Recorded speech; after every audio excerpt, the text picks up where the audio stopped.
Catching up on videos, I've actually skipped a couple steps as far as the video series goes. As you can see, the body is on the frame. And about 30 minutes ago, it was black factory primer. Now the inside I did last night is Eastwood epoxy. It doesn't sand as well, but it's really durable, so I wanted it for the floor. I'm going stock style restoration. Resto Mod is not gonna be the right color. So I wanted the floor to be durable if it scratches through the top coat. And then Eastwood 2K all on the body, which is setting as we speak. I had some fun putting it on because obviously there was tons of different transmission options for the CJs through the years. So the tubs, they have to guess. And my plate cover will, or my trans tunnel cover will cover that flap, so I'm going to cut it off and that'll work it a little bit better, maybe weld some of it back. But to get it to set down, had to cut that real quick with the grinder and bend it up. This piece, this piece right here is pretty exciting. It was broken off on the original tub. It was so rusty. There are quite a few holes. Funny enough, the air conditioner hole is there, although I'm going to block that one off with a plate from the other tub. Do have to drill several more holes. Coming around here, the firewall is already the right color, but I'm going to spray some more blue on it. I got some overspray and I'm not too worried.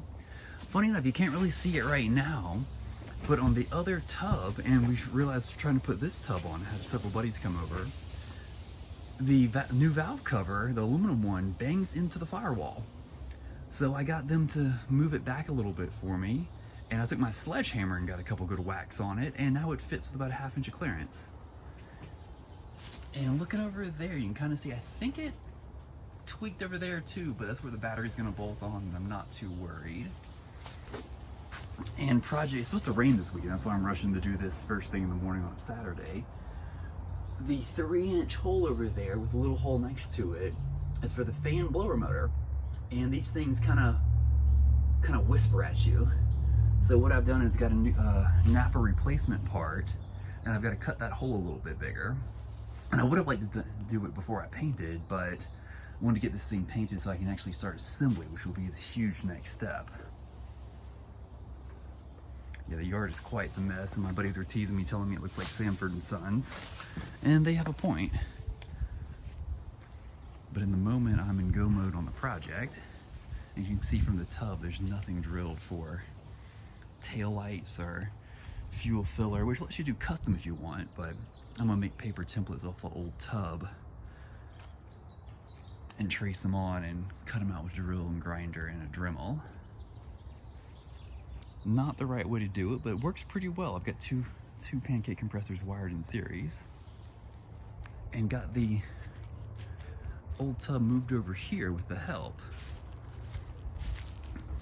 Honestly, pretty hilarious with the grass growing up through the rust holes now. I set it on top of tall grass I haven't cut yet. It is quite the mess. A couple more things I need to scavenge off this one though. Got to get the door strikers. Over in the corner is a bracket for the swing out tire carrier. I need the pedal. And the most important thing is going to be, I need the evap canister bracket as well. But the most important thing is going to be tracing templates. There's lots of bolt holes that need to be drilled, and if I make nice big paper templates, I think that'll be the move.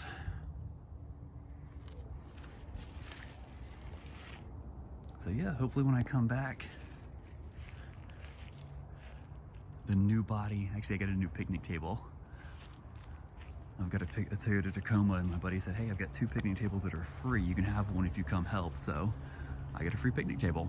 It's working out great for a hood holder as well. But hopefully next clip is of this beautiful blue. Blue paint is on and starting to dry. Still see it's wet right now. Don't know if you can see it on video or not. I decided not to do any body work because, I mean, Jeep didn't when they built these things, so I wasn't too worried about it. But you can see where some of the rivets are. I think those might hide a little bit more as it dries. Right now it's super shiny and kind of orange peel looking. Problem I ran into over there on the passenger side, I'll walk over there and show it to you. is I think I was starting to get water in my air compressor lines. I'm in Colorado, I haven't dealt with that yet.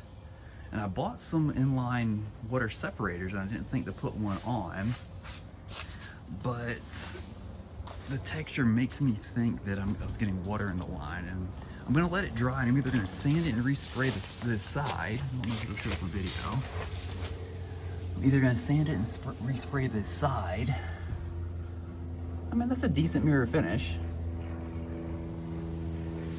Or I'm gonna see if I can compound buff it, and maybe that would be good enough. Because I'm not going for perfect, I just want this to be nice, clean, rust-free. And I'm gonna drive it around and enjoy it. That's also why I didn't pull it all the way apart and powder coat the frame. I'm not necessarily making something I want to live inside. I want to go out and, this thing's gonna live on fire roads out here near Boulder. And light off-roading, but I'm gonna keep smaller tires and open dips probably, at least for the time being. And it's got the crappy 272 gears, so this is a fire road cruiser. But my goodness, this is gonna be pretty good. Honestly, I don't know if I want to buff it or not. If you buff it and then it's too smooth and you see all the imperfections, and instead of a $500 paint job, I'll need to start getting a $5,000 paint job, and I'm already too much into this Jeep already. It's not worth it to me right now.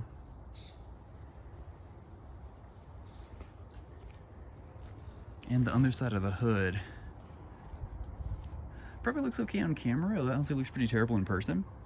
But the fact that you're gonna pop the hood and it be the right color is all that really matters to me. Because I didn't really clean the engine too much. I just sprayed some paint on it and it's original looking. And it'll probably start leaking oil and spattering on the hood, so not too big a deal.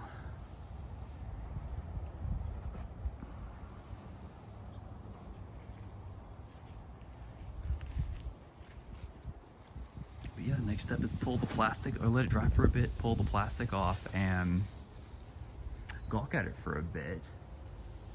And as you can see here, with the clouds, I'm probably gonna get rain today. Honestly, it's probably humid. That's why I got water in my line. Plastic is off and it's pretty well dry. I'm actually digging the contrast between the blue and the red polyurethane body mounts. The passenger side, I definitely got some water in the line, I'm pretty sure. But it might not be shown, it might be shown up on video, it might not be. I've got the spot welds I didn't clean up. The body itself is straight-ish, but this is the way Jeep made them themselves, so it is what it is. I think I'm gonna be very okay with this being a 10-footer and just being one nice, complete, clean color.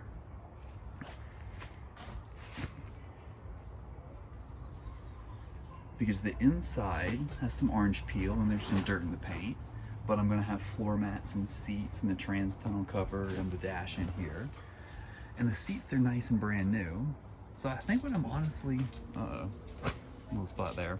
I think what I'm honestly going for is clean, fresh, rust-free body with some good contrast. I wanna put fender flares on it, the standard ones, a new set of standard ones. And it'll have a nice brand new soft top with tinted windows. I got the Spice one. You can hear that storm coming. Oh man. So I think I'm okay with it being a decent paint job and a lot of other fresh stuff on it. Because I'm gonna be the one that noticed that, oh, I gotta run here, or it's not perfect there, or any of that stuff. But driving by on the street, people will be like, man, that's a nice Jeep. And then I won't feel bad about getting it dirty on fire roads, so. The tires might be okay for a minute too. I mean, these are the stock 235 75 R15, and they're about a 28. And with the terrible gears, that might be good.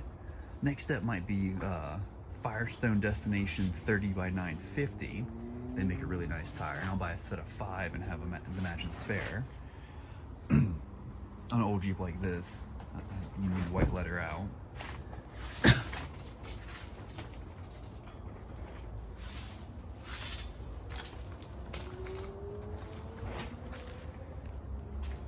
I'll do some work on the trans tunnel later. And I think next steps for this is I want to be able to pull it in and out to paint the last couple things. I've got to paint the top of the hood, the roll bar, some hinges, and some other little miscellaneous parts. And I think I'm gonna get it running so that I can pull it in and out. Because as it was, I could barely push it's a little bit of an angle, I could barely push the frame in and up that little hill. And now with the body on, adding 400 or 500 more pounds, I'm not gonna be able to do it by myself. I can get buddies to come help, but I think I'll get it running. Make sure it doesn't need anything before I have it all the way back together. I'll put the steering wheel in the dash and at least the driver's seat in. And that way I can drive it in and out of the tent to paint things. And then I can start thinking about cleanup. The weather's been pretty rough on this tent. I'm kind of excited to rent a dumpster and throw it away. Most of this stuff on the ground, except for the tools that'll get cleaned up, will go. Yeah, this guy's gonna live in my garage. It'll fit nicely. My truck barely fits, but this will fit nicely. Here's the underside of the hood that's been painted. Not great, but it's also the underside of the hood, so can't say I'm too worried about it.